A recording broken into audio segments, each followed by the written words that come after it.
Hello everyone, welcome to XGIS Academy. মই আজি আপোনালোকৰ ওচৰলৈ লৈ আহিছো 38 এপ্ৰিলৰ নিউজপেপাৰ এনালাইসিস। এতিয়া চাওঁ হওক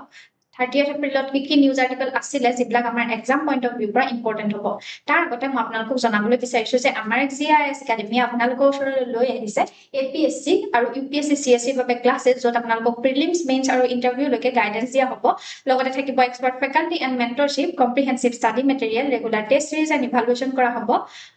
কাৰেণ্ট এফেয়াৰ্স এণ্ড আনসাৰ ৰাইটিঙত ফোকাস কৰা হ'ব আৰু আমাৰ যিমানখিনি বেচেছ থাকিব সেইখিনি স্মল সাইজৰ হ'ব যাতে আমি প্ৰতিজন ষ্টুডেণ্টকে পাৰ্সোনালি এটেনশন দিব পাৰো। গতিকে আপোনালোকে দেৰি নকৰি যোগাযোগ কৰক XGIS একাডেমীৰ লগত এই নাম্বাৰটোত। এতিয়া আহক আমি আজি ফাৰ্স্ট আৰ্টিকেলটোৰ ফালে আগবাঢ়ো। আজি ফাৰ্স্ট আৰ্টিকেলটোৰ টাইটেলটো হৈছে NSO survey shows better health seeking behavior। এই আৰ্টিকেলটোৰ মেইন আৰ্গুমেন্টলৈ যদি আপোনালোকে আহে তেতিয়া দেখা পাব আমাৰ ইণ্ডিয়ান হেলথ কেয়াৰ যেটো সিস্টেম সেই সিস্টেমটোৰ ক্ষেত্ৰত এটা প্যাৰাডাইম শিফট আহিছে। তাৰ মানে আগতে যেটো নেগলেক্টেড মৰবিডিটি যেটো এপ্ৰোচ আহিছে হেতুৰ পৰা সলনি হয় ট্ৰানজিশন এতিয়া এক্টিভ হেলথ সিকিঙৰ ফালে গতি কৰিছে। আৰু হেতু কিহৰ কাৰণে সম্ভৱ হৈছে যিখিনি ষ্টেট লেড ফাইনান্সিয়াল প্ৰটেকচন আমাক দিছে সেইখিনিৰ কাৰণে হেতু সম্ভৱ হৈছে বুলি কৈছে। মানে এতিয়া আমাৰ জনসাধাৰণে কি কৰে বেমাৰ হলে ঘৰতে নাথাকি ডক্টৰৰ ওচৰলৈ যাবলৈ ধৰিছে। গতিকে এক্টিভ হেলথ সিকিঙৰ ফালে আমি গতি কৰিছো। ফাৰ্স্ট পইণ্টতে ইয়াত লিখা আছে দা প্যাৰাডক্স অফ ৰাইজিং এইলমেন্ট নাম্বাৰস। এতিয়া যেটো আমাৰ PPR পাৰ্সেন্টেজ আছে হেতু বৃদ্ধি পাইছে। PPR পাৰ্সেন্টেজ মানে আমাৰ যদি কিবা সাফাৰিং হয় জনসাধাৰণৰ যদি কিবা সাফাৰিং হয় সেইখিনি ৰিপৰ্ট কৰে। গতিকে সেই পাৰ্সেন্টেজটো বাঢ়িবলৈ ধৰিছে 7% পৰা 12% লৈ বাঢ়িছে ৰুৰেল এৰিয়াত। গতিকে হেলথ সিকিং বিহেভিয়াৰ যে ইয়াত ইমপ্ৰুভ হৈছে মানুহৰ হেতু ইয়াত ৰিফ্লেক্ট হৈছে। তাৰ মানে এতিয়া বেমাৰ হলে মানুহে ট্ৰিটমেন্ট বিচাৰে ঘৰতে থৈ নিদিয়ে। নেক্সট ইয়াত ইনস্যুৰেন্স ৰিভলিউশনৰ কথাও কোৱা হৈছে যে মাসিভ থ্ৰিফল এটা এক্সপানশন হোৱা দেখা পোৱা গৈছে। 45% অফ দা ৰুৰেল পপুলেশনে এতিয়া কি কৰে গভৰ্নমেন্টৰ যি হেলথ কেয়াৰ ফেসিলিটি সেইখিনি পায়। তাৰ মানে এতিয়া হেলথ কেয়াৰ যেটো ফেসিলিটি এতিয়া লাক্সাৰি নহয় হেতু সোশিয়েল ৰাইট হিচাপে পাবলৈ ধৰিছে। নেক্সট পইণ্টত লিখা আছে পাব্লিক সেক্টৰ ৰিসাৰ্জেন্স। আমাৰ প্ৰায় দেখা যায় যে হেলথৰ ক্ষেত্ৰত মানুহে পাব্লিক যেটো আমাৰ প্ৰাইভেট যেটো সেক্টৰ হেতুৰ ওপৰত বেছি নিৰ্ভৰশীল, কিন্তু যেহেতু এটা ইনফ্ৰাষ্ট্ৰাকচাৰ বেছি ডেভেলপ কৰিছে চৰকাৰে গতিকে সেই পাব্লিক যেটো হেলথ কেয়াৰ হেতুৰ ওপৰতো মানুহে গুৰুত্ব দিছে স্পেশালি ৰুৰেল এৰিয়াত। নেক্সট ইয়াত OOPP ইকুইলিব্ৰিয়ামৰ কথা কোৱা হৈছে। ইয়াত এটো কথা কোৱা হৈছে আমাৰ যেটো সাৰ্জাৰি কষ্ট হয় OOPP মানে হৈছে আউট অফ পকেট এক্সপেন্ডিচাৰ। মানে যিমানখিনি আমাৰ ট্ৰিটমেন্টত খৰচ হয় সেইখিনি এভাৰেজটো চাবলৈ গলে বেছি, কিন্তু আমাৰ যেটো মিডিয়ান কষ্ট হয় হেতু এতিয়া লো বুলি কৈছে। গতিকে more than half of the population কাৰণে আমাৰ যেটো হেলথ কেয়াৰ সিস্টেম হেতু কি হৈছে এফৰ্ডেবল হৈ গৈছে। যদিও কিছু ক্ষেত্ৰত এক্সপেন্সিভ হৈ গৈছে কিন্তু তথাপিও প্ৰাইভেট ক্ষেত্ৰতে এতিয়া কি লো কষ্টত আমি চিকিৎসা কৰাব পাৰো। এই আৰ্টিকেলটোত ইমানেই আছিলে। এতিয়া আমি নেক্সট আৰ্টিকেলটোৰ ফালে আগবাঢ়িম। নেক্সট আৰ্টিকেলটোৰ টাইটেলটো হৈছে US returns 657 traffic artifacts to India in $14 billion restitution। এই আৰ্টিকেলটোৰ টাইটেলটো দেখি আপোনালোকে গমে পাইছে যে USA কি কৰিছে আমাৰ যিমানখিনি চুৰি কৰা আৰ্টিফেক্ট আছে তাত আছে USA সেইখিনি ঘূৰাই দিছে। এই আৰ্টিকেলটোৰ মেইন আৰ্গুমেন্টলৈ যদি আপোনালোকে আহে তেতিয়া দেখা পাব সেই নিউজটোৰ কথাই লিখা আছে 657 stolen artifact এতিয়া ইণ্ডিয়ালৈ ঘূৰাই দিছে USA। আৰু সেইটোৱে আমাক কি দেখুৱাইছে যে আমাৰ ইন্টাৰনেশনাল কোঅপাৰেচন এতিয়া কি হৈছে শিফট হৈছে বুলি কৈছে। আমি এনেকুৱা ধৰণৰ ক্ৰাইম বিলাক ইন্টাৰনেশনাল কোঅপাৰেচনৰ দ্বাৰা আমি কি কৰিব পাৰো মিটিগেট কৰিব পাৰো। এই আৰ্টিকেলটোৰ ফাৰ্স্ট পইণ্টতে লিখা আছে সিস্টেমেটিক নেচাৰ অফ ট্ৰাফিকিং। এই যেটো আৰ্টিফেক্টছৰ ট্ৰাফিকিং হৈ থাকে সেইখিনি এটা আইসোলেটেড ক্ৰাইম নহয় বুলি এটা কৈছে। ইয়াৰ এটা মাসিভ স্কেল অপাৰেচন হয় বুলি কৈছে। আৰু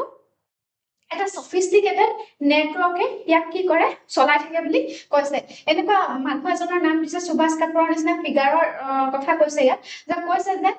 এই যিমানখিনি ট্ৰাফিক কৰা হয় আৰ্টিফেক্ট সেইবিলাক ষ্টৰেজ কৰিবলৈ ষ্টৰেজ ইউনিটও থাকে হাই এণ্ড গেলেৰিজো ব্যৱস্থা কৰা হৈছে এইখিনি আৰ্টিফেক্টছ ইলিচিট যেটো ব্যৱসায় আছে সেইখিনি কৰিবলৈ। নেক্সট পইণ্টত লিখা আছে এভিডেন্স অফ টাৰ্গেটেড লুটিং। এই যেটো স্পেসিফিক আইটেমটোৰ কথা কোৱা হৈছে like the 7.5 billion red sandstone Buddha পোৱা গৈছে এই আৰ্টিফেক্ট খিনিৰ ভিতৰত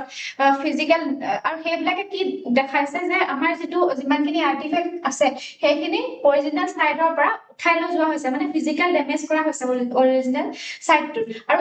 এটো প্ৰুভ কৰে যে ওয়েস্টাৰ্ণ মাৰ্কেটত আমাৰ আৰ্টিফেক্টস বিলাকৰ ডিমান্ড আছে গতিকে সেই ট্ৰাফিকিংটো কৰিবলৈ বিচাৰি আছে মানুহে নেক্সট ইয়াত পইণ্টত লিখা আছে দা ৰোল অফ সিভিল সোসাইটি ইয়াত ইণ্ডিয়ান প্ৰাইডটো ডেমনস্ট্ৰেট কৰি এটো কথা কোৱা হৈছে যে সাকসেসফুল যদি আমি ৰেস্টিটিউশন কৰিবলৈ হয় তেতিয়া আমাক বটম আপ এপ্ৰোচ এটা লাগিব মানে চৰকাৰে ইয়াত কি কৰিব লাগিব সহযোগিতা কৰিব লাগিব চৰকাৰে বিশেষভাৱে মনোযোগ দিব লাগিব তেতিয়াহে আমি এনেকুৱা ধৰণৰ ট্ৰাফিকিং কি কৰিব পাৰিম ট্ৰাফিকিং বন্ধ কৰিব পাৰিম ডিজিটেল ট্ৰেকিংৰ ব্যৱস্থা কৰাৰ কথাও ইয়াত কোৱা হৈছে নেক্সট ইয়াত গভৰ্নমেন্ট টু গভৰ্নমেন্ট সিনাৰ্জি কথা কোৱা হৈছে এই যেটো ৰিটাৰ্ন সেৰেমনি নিউয়ৰ্কৰ পৰা যে আৰ্টিফেক্ট যে ঘূৰাই দিছে সেইটোৱে ইম্পৰ্টেন্স অফ ডিপ্লোমেটিক ৰিলেচনৰ কথা কয় আৰু লগতে US এন্টি ট্ৰাফিকিং ইউনিট ওয়াৰ্কিংৰ যেটো এফিচিয়েন্সি আছে সেই কথাও ইয়াত ৰিফ্লেক্ট হয় যে ইণ্ডিয়ান অথৰিটিয়ে যে এইখিনি ঘূৰাই পাইছে আৰ্টিফেক্ট খিনি তাত US ৰ যে ভূমিকা এটা আছে সেই কথাটো এই আৰ্টিকলটো লিখা আছে এই আৰ্টিকলটো ইমানই আছিল এতিয়া আমি নেক্সট আৰ্টিকলটো ফালে আগবাঢ়িম নেক্সট আৰ্টিকলটোৰ টাইটেলটো হৈছে SC says courts cannot reform matter of faith এই আৰ্টিকলটোৰ টাইটেলটো দেখি আপোনালোকে গমে পাইছে চাগে আমাৰ ফেথৰ ক্ষেত্ৰত মানে ধৰ্মৰ ক্ষেত্ৰত এছচিয়ে ৰিফৰ্ম কৰিব নোৱাৰে বুলি কৈছে মানে আমাৰ অনাৰেবল সুপ্ৰিম কোৰ্টে ৰিফৰ্ম আনিব নোৱাৰে বুলি কৈছে কিয় কৈছে হেতু আমি বুজিম এতিয়া মেইন আৰ্গুমেন্টলৈ যদি আপোনালোকে আহে তেতিয়া এটো কথা ইয়াত লিখা আছে যেটো আমাৰ ৰাইট টু প্ৰে আছে হেতু ওমেনৰ কাৰণে কি কৰা হ'ব আউটৱেজ কৰা হৈছে right to যেটো মেনেজ ৰিলিজিয়াছ এফেয়াৰছক কি কৰে ওমেনৰ যেটো ৰাইট টু ইকুৱেলিটি আছে হেতুৱে আউটৱেজ কৰে বুলি কৈছে এতিয়া কেনেকে কৰে ইয়াত কি কৰে যে সাবৰিমালা টেম্পলৰ ওপৰত এটো কথা কোৱা হৈছে যত ওমেনক এন্ট্ৰি কৰিবলৈ দিয়া নহয় কাৰণ এসা মানুহে এটো কৈছে যে কিহৰ কাৰণে দিয়া নহয় এটো ইকুৱেলিটিৰ কথা নহয় বুলি কৈছে কাৰণ ইয়াত ডিএটি জনৰ যি নেচাৰ সেই নেচাৰটোৱে হৈছে যে তেওঁ সেলিব্ৰেট হয় গতিকে ওমেনক সেই কাৰণে এন্ট্ৰি কৰিবলৈ দিয়া নহয় কিন্তু ইয়াত এই প্ৰশ্নটো উত্থাপন হৈছে যে ৰাইট টু প্ৰে অধিকাৰ সকলোৰে আছে যে যেটো ৰাইট টু প্ৰে যেটো অধিকাৰ আছে ৰাইট টু ইকুৱেলিটিত পৰে গতিকে হেতুৱে ৰাইট টু মেনেজ ৰিলিজিয়াছ এফেয়াৰক কি কৰে আউটৱেজ কৰে বুলি কৈছে ফাৰ্স্ট প্ৰ ৰিফৰ্ম আৰ্গুমেন্ট হিচাপে যি সিনিয়ৰ এডভোকেট মিছেছ ইন্দিৰা জয়সিঙে কি কৈছে যে আমাৰ যিখন কনস্টিটিউশন সেই কনস্টিটিউশনখন হৈছে এখন অৰ্গানিক ইউনিফাইড ডকুমেন্ট বুলি কৈছে আৰু ফ্ৰীডম অফ ৰিলিজিয়নে কেতিয়াও ফ্ৰীডম অফ ৰিলিজিয়ন যেটো আৰ্টিকল 25 আছে হেতু আমাৰ ফান্ডামেন্টাল ৰাইটতে হয় কিন্তু আমাৰ যেটো বেসিক ৰাইট হয় যেটো ফান্ডামেন্টাল ৰাইট হয় ৰাইট টু ইকুৱেলিটি আৰ্টিকল 14 ত থকা যেটো ৰাইট টু ইকুৱেলিটি আছে হেতু কে সুপিৰিয়ৰ নহয় বুলি কৈছে আমি কি কৰিব নোৱাৰো সোশিয়াল ৰিফৰ্মক আমি ৰিলিজিয়াছ ৰিফৰ্মৰ পৰা কি কৰিব নোৱাৰো সেপাৰেট কৰিব নোৱাৰো বুলি কৈছে গতিকে যদিহে আমি ৰিফৰ্ম নকৰো তেনেহলে ৰিলিজিয়ন কেতিয়াও ৰেলিভেন্ট বা ভাইব্ৰেন্ট হৈ নাথাকে যদিহে ডিসক্ৰিমিনেটৰি প্ৰেক্টিস থাকে এটা ৰিলিজিয়নত হে তেতিয়া কি কৰিব লাগিব আমি কোৰ্টৰ যোগেদি সেইখিনি ৰিফৰ্ম কৰিবলৈ চেষ্টা কৰিব লাগিব বুলি প্ৰ ৰিফৰ্ম আৰ্গুমেন্ট এটা সিনিয়ৰ এডভোকেট গৰাকীয়ে দিছে কিন্তু অনাৰেবল সুপ্ৰিম কোৰ্টে কি কৈছে যে জাস্টিস নাগাৰত্ন আৰু যিখন বেঞ্চ আছে সেই বেঞ্চখনে কি কৈছে যে কোৰ্টে এটা ভাইটেল কাউন্টাৰ পইণ্ট দিছে যে এই যেটো ৰিফৰ্ম যদিও নেসেসাৰী হয় কিন্তু নেসেসাৰী হলেও ই যেটো ৰিলিজিয়নৰ ব্যৱস্থা হেতু হলোজ আউট কৰিব নেকি বুলি কোৱেশ্চন এটা কৰিছে আৰু লগতে এটো কৈছে যে আমি ৰিফৰ্মত আৰু সোশিয়াল ৰিফৰ্ম কৰিব লাগিব আৰু যিখিনি আমি ধৰ্মৰ পৰা সোশিয়াল ইভিল আতৰাবলৈ কৰা ব্যৱস্থা আছে সেইখিনিৰ ওপৰত এটা বেলেন্স ৰাখিব লাগিব বুলি কৈছে এই ৰিলিজিয়নৰ ওপৰত কোৰ্টে কেতিয়াও মাত মাতিব নোৱাৰে বুলি কৈছে কাৰণ মানুহৰ আস্থা তাত সোমাই থাকে বুলি আমাৰ অনাৰেবল সুপ্ৰিম কোৰ্টে কৈছে এই আৰ্টিকলটো ইমানই আছিল এতিয়া আমি নেক্সট আৰ্টিকলটোৰ ফালে আগবাঢ়িম নেক্সট আৰ্টিকলটোৰ টাইটেলটো হৈছে India and China discusses LAC stability regional security এই আৰ্টিকলটোত লাইন অফ এক্সুৱেল কন্ট্ৰোলৰ কথা কোৱা হৈছে লাইন অফ এক্সুৱেল কন্ট্ৰোল মানে আমাৰ চাইনিজ কন্ট্ৰোল টেৰিটৰি আৰু ইণ্ডিয়ান কন্ট্ৰোল টেৰিটৰিৰ মাজত যি লাইন আছে সেইখিনি কথা ইয়াত সেই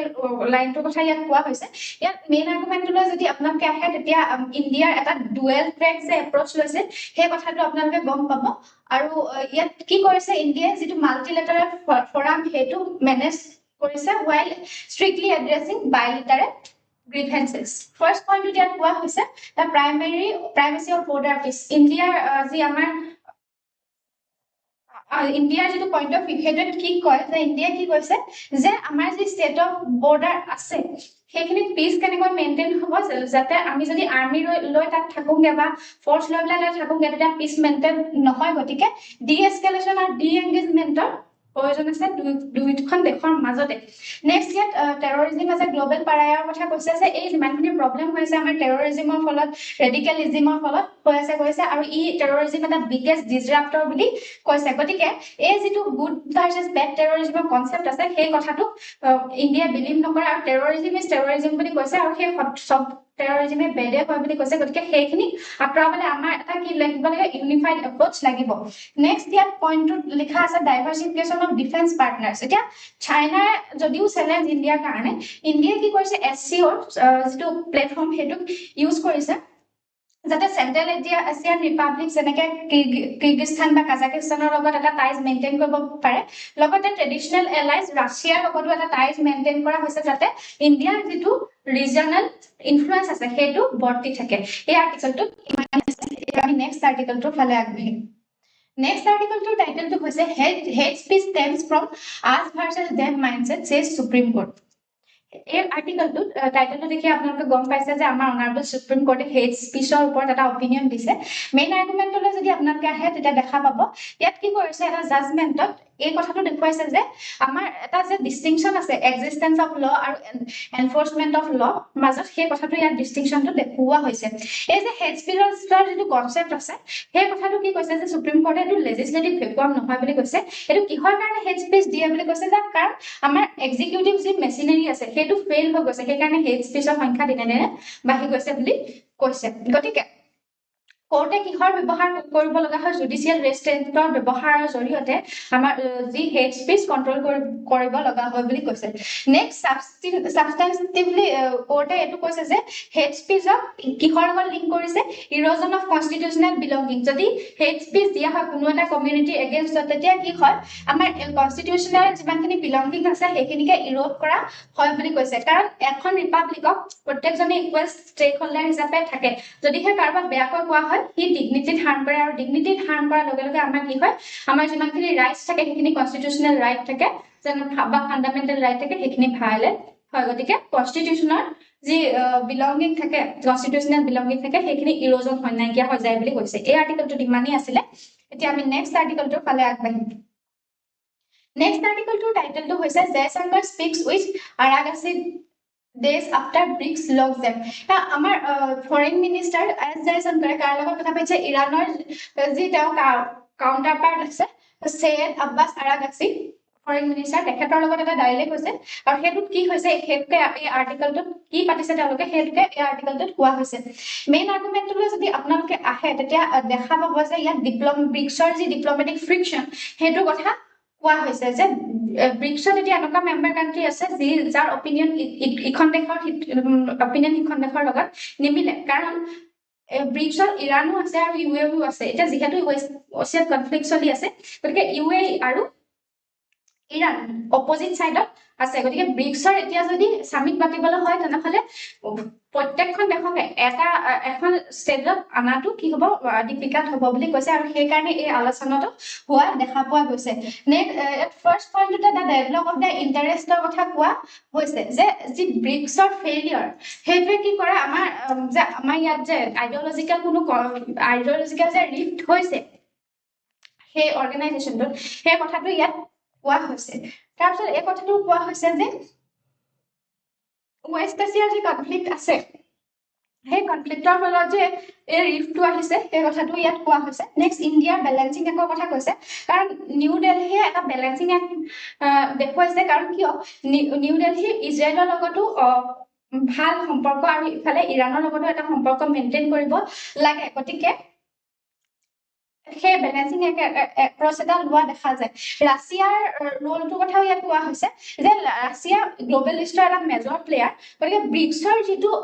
প্লেটফৰ্ম আছে তাৰ জৰিয়তে মস্কোৱে এইটো দেখুৱাবলৈ বিচাৰে যে তেওঁলোক ডিপ্ল'মেটিকেলি এতিয়াও ৱৰ্ল্ডৰ পৰা আইচলেট হোৱা নাই আৰু ৱেষ্টাৰ্ণ হেজিমনি যিটো আছে সেইটো চেলেঞ্জ কৰাৰ কাৰণেও ব্ৰিক্স এটা প্লেটফৰ্ম ৰাছিয়াৰ কাৰণে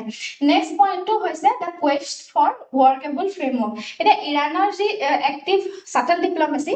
যে কি ক'ত ভিজিট কৰিছে এতিয়া পাকিস্তানত ভিজিট কৰিছে ওমান ৰাছিয়া সেইবিলাকত ইৰাণে ভিজিট কৰি থকা দেখা পোৱা গৈছে আৰু সেইটোৱে কি সাজেষ্ট কৰে যে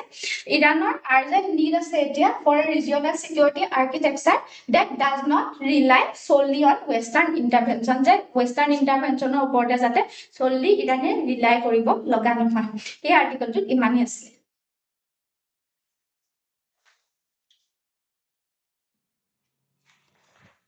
Next article to title to was Judiciary chapter in NCERT textbook was reviewed at highest level SC told.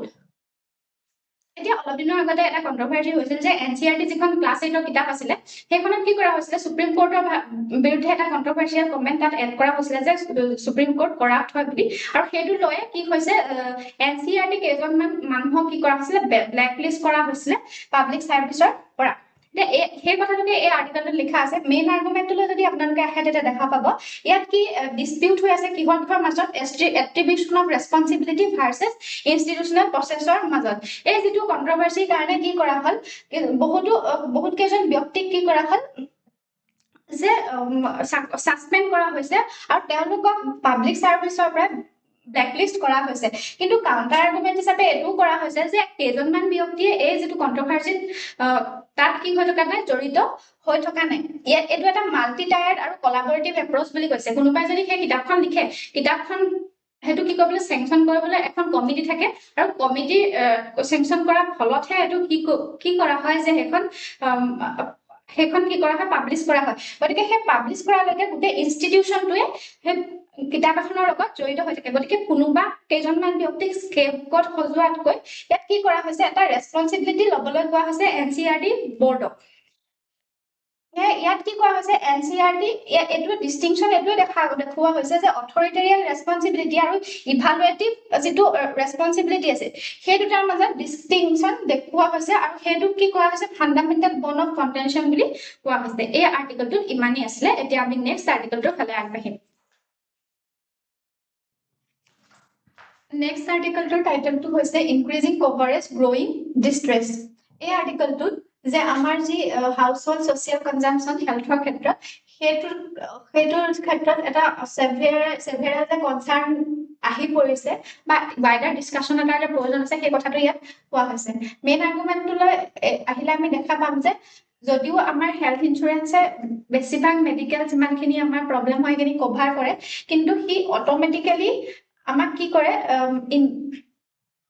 আমাৰ এক্সেস টু হেলথৰ ক্ষেত্ৰত এক্সেস টু ইনক্ৰিজ কৰে আৰু ফাইনান্সিয়াল প্ৰটেকশন আমাক কেতিয়াবা কি কৰিব পাৰে নিদিব পাৰে মানে ইন্সুৰেন্স কভাৰ হৈ থাকিলেও কেতিয়াবা আমি এক্সেস নাপাবও পাৰো বা আমি ফাইনান্সিয়াল প্ৰটেকশন নাপাবও পাৰো হেলথৰ ক্ষেত্ৰত প্যাৰাডক্স অফ কভাৰেজৰ কথা ইয়াত কোৱা হৈছে যে ইন্সুৰেন্স পেনিট্ৰেচন এতিয়া কি কৰা হৈছে বাহি যাবলৈ ধৰিছে ইণ্ডিয়ান পপুলেশনৰ ক্ষেত্ৰত কিন্তু হলেও কি হৈছে আমাৰ যেটো হেলথ কেয়াৰ সিস্টেম আৰবান এৰিয়াতে এতিয়া ডিক্লাইন হোৱা দেখা পোৱা গৈছে এই যদিহে আমি কাৰ্ড এখন পাম ইন্সুৰেন্সৰ আমাৰ যদি কাৰ্ডখনো থাকে সেইটোৱে আমাৰ যিমানখিনি হেলথৰ ক্ষেত্ৰত প্ৰবলেম আছে সেইখিনি সহায় নকৰে বুলি কৈছে আমি কেয়াৰ খিনি প্ৰপাৰলি নাপাব পাৰো হেলথ ইন্সুৰেন্স থকাৰ পাছতো নেক্সট প্ৰাইভেট সেক্টৰ পিভটৰ কথা কোৱা হৈছে এতিয়া বেছিভাগতে দেখা পোৱা গৈছে চাইল্ড বাৰ্থৰ ক্ষেত্ৰত বা অন্য কিছুমান বেমাৰৰ ক্ষেত্ৰত আমি কি হয় প্ৰাইভেট সেক্টৰৰ ওপৰত বেছিকৈ গুৰুত্ব দিও পাব্লিক সেক্টৰতকৈ হেতু এটা প্ৰবলেম আমাৰ হ'ব পাৰে নেক্সট ইয়াত ফাইনান্সিয়াল ফেইলিয়ৰ অফ জিএফএইচআৰ ৰ কথা কোৱা হৈছে জিএফএইচআই মানে গভৰ্নমেন্ট ফাইনান্স হেলথ ইন্সুৰেন্সৰ কথা কোৱা হৈছে যেনেকৈ পিএম জন আৰোগ্য যোজনা স্বাস্থ্য সাথী এইবিলাকৰ কথা কোৱা হৈছে যে ফ্ৰী কেয়াৰ কি কৰে আমাৰ যিমানখিনি হস্পিটালৰ আমি ফ্ৰীকৈ চিকিৎসা কৰিব পাৰো কিন্তু আমাৰ যিমানখিনি এক্সপেন্ডিচাৰ আছে এই ইন্সুৰেন্সে কভাৰ কৰাৰ আগতে আমি বহুত টকা খৰচ হোৱা দেখা পোৱা যায় যেনেকৈ ইন্সুৰেন্সে কোৱাৰ আগতে কেতিয়াবা কি হয় 30,000 বা 31,000 বহুত ডাঙৰ বেমাৰৰ ক্ষেত্ৰতো আমাৰ খৰচ হৈ যায় নেক্সট ইয়াত ইনভাৰ্স কেয়াৰ ল কথা কোৱা হৈছে দাদা এটো ইন্ডিকেট কৰিছে যে যিমানখিনি ৰিলেটিভলি ওয়েল অফ মানুহ আছে এইখিনিয়ে গভৰ্নমেন্ট স্কিমখিনি ইউটিলাইজ কৰি আছে কিন্তু যেটো পুৱাৰেষ্ট সেকশন আছে সেইখিনি এতিয়াও সেই সুবিধাখিনি পোৱা নাই বুলি কৈছে এই আৰ্টিকলটো ইমানেই আছিল এতিয়া আমি নেক্সট আৰ্টিকলটোৰ ফালে আগবাঢ়িম নেক্সট আৰ্টিকলটোৰ টাইটেলটো হৈছে why has the creamy layer debate return to court এই আৰ্টিকলটো মেইন আৰ্গুমেণ্টলৈ যদি আপোনালোকে আহে তেতিয়া দেখা পাব ইকনমিক এডভান্সমেণ্ট থাকিলে যে ইণ্ডিভিজুৱেলৰ যিমানখিনি হিষ্টৰিকেল বা ছ'চিয়েল ষ্টিগমা থাকে বছৰ বছৰ ধৰি যিমানখিনি ষ্টিগমা চলি আছে সেইখিনি নাইকিয়া হৈ নাযায় বুলি এটা আৰ্গুমেণ্ট দিছে ফাৰ্ষ্ট পইণ্টতে ইয়াত লিখা আছে আৰ্গুমেণ্ট ফৰ এক্সটেনশ্যন প্ৰপনেণ্টে এইটো আৰ্গিউ কৰিছে যে ৰিজাৰ্ভেশ্যনৰ পৰা যিমানখিনি বেনিফিট পোৱা যায় সেইখিনি এফ্লুৱেণ্ট ফেমিলি যিখিনি ইকনমিকেলি এডভান্স হয় সেই মানুহখিনিয়ে বেছিকৈ পায় বুলি কৈছে SC ST ক্ষেত্ৰত যে যাৰ টকা পইচা বেছি থাকে বা ইকনমিকেলি কণ্ডিশ্যনটো ভাল তেওঁলোকে সেইটো পায় যিমানখিনি বেকৱাৰ্ড মানুহে সেইখিনি নাপায় বুলি যিমানখিনি ইকনমিকেলি বেকৱাৰ্ড মানুহখিনিয়ে নাপায় বুলি কৈছে এতিয়া আৰ্গুমেণ্টটোৱে সেই এগেইনষ্টত সেই কথাটোৰ এগেইনষ্টত কি আৰ্গুমেণ্ট দিয়া হৈছে ক্ৰিটিক্সে BR আম্বেদকাৰৰ কথা ফিলচফিটোৰ কথা কৈছে এইটো আৰ্গিউ কৰিছে যে কাষ্ট বেছ যিটো ডিছক্ৰিমিনেশ্যন হয় সেইটো ছ'চিয়েল হয় সেইটো কেতিয়াও ইকনমিক হ'ব নোৱাৰে বুলি কৈছে যদিও টকা পইচা থাকিলে মানুহজনে যে আনটাচেবিলিটিৰ সন্মুখীন নহ'ব বা ছ'চিয়েলি যে এক্সক্লুড কৰা নহ'ব সেই কথাটো তেওঁ নহয় গতিকে সেই যিমানখিনি সেই ছ'চিয়েল সেই ষ্টিগমাটোৰ কাৰণেহে সেইখিনি অনা হৈছে বুলি কৈছে নেক্সট চাব ক্লাছিফিকেশ্যন ভাৰ্চেছ ক্ৰিমিলিয়াৰৰ কথা কৈছে ইয়াত সেই ৰাভিন্দ্ৰ সিং যিটো জাজমেণ্ট আছিলে তাৰ উদাহৰণ দি পেলাই এইটো কোৱা হৈছে যে চাব ক্লাছিফিকেশ্যন যিটো আছে সেইটো ইণ্টাৰনেল ৰিডিষ্ট্ৰিবিউশ্যন হয় কিন্তু ক্ৰিমিলিয়াৰ যিটো ছিষ্টেম সেইটো এক্সক্লুড কৰা হয় যে যিমানখিনি ক্ৰিমিলিয়াৰ আছে সেইখিনি সেই সুবিধাটো নাপায় কাষ্টৰ যিমানখিনি সুবিধা থাকে সেইখিনি নাপায় গতিকে এই দুইটা যদি মিক্স কৰা হয় সেইটো মিছ ইণ্টাৰপ্ৰিটেশ্যনৰহে সৃষ্টি কৰিব বুলি কৈছে যে এই যদিও ইকনমিকেলি কোনো এটা ক্লাছ আগবাঢ়ি যায় তেওঁ সেইবিলাকো যে আমাৰ ছ'চিয়েল ষ্টিগমাৰ বা যিমানখিনি ছ'চিয়েল ইভিলৰ সন্মুখীন নহ'ব সেই কথাটো নাই গতিকে তেওঁলোকে সেই সুবিধা হ'ব লাগে বুলি সেইটো আৰ্গুমেণ্টটো দিয়া হৈছে নেক্সট ইয়াত ডাটা ৰেফিউটেশ্যনৰ কথা কোৱা হৈছে ৰিচাৰ্চে এইটো সাজেষ্ট কৰিছে যিটো এলিট কেপচাৰ আছে সেইটো অফেন মিথ বুলি কৈছে বহুতো কেছত এইটো দেখা যায় যে মোষ্ট মাৰ্জিনেলাইজ ছেকশ্যনে কি হয় R the once benefiting and setting an income bar too low. The Creamilia trap excludes those who have barely reached a stable middle class life but still lack social capital. এটা কৈছে যে কোনোবাই middle ক্লাছলৈ যাব পাৰে বা কোনোবাই ধনী হৈ যাব পাৰে কিন্তু সেই ছ'চিয়েল যিটো এক্সক্লুজন থাকে সেইটো তেওঁলোকৰ কাৰণে একেই থাকে বুলি কৈছে যিবিলাক বেকৱাৰ্ড বা SC ST ক্ষেত্ৰতো সেই কথাটো কোৱা হৈছে এই আৰ্টিকলটোত ইমানেই আছিলে আমাৰ আজি নিউজ পেপাৰ এনালাইচিছ ইমানেই আছিলে আপোনালোকে যদি এনেকুৱা ধৰণৰ ইনফৰ্মেটিভ ভিডিঅ'সমূহ পাই থাকিবলৈ বিচাৰে তেনেহ'লে আমাৰ চেনেলটো লাইক শ্বেয়াৰ এণ্ড ছাবস্ক্ৰাইব কৰক থেংক ইউ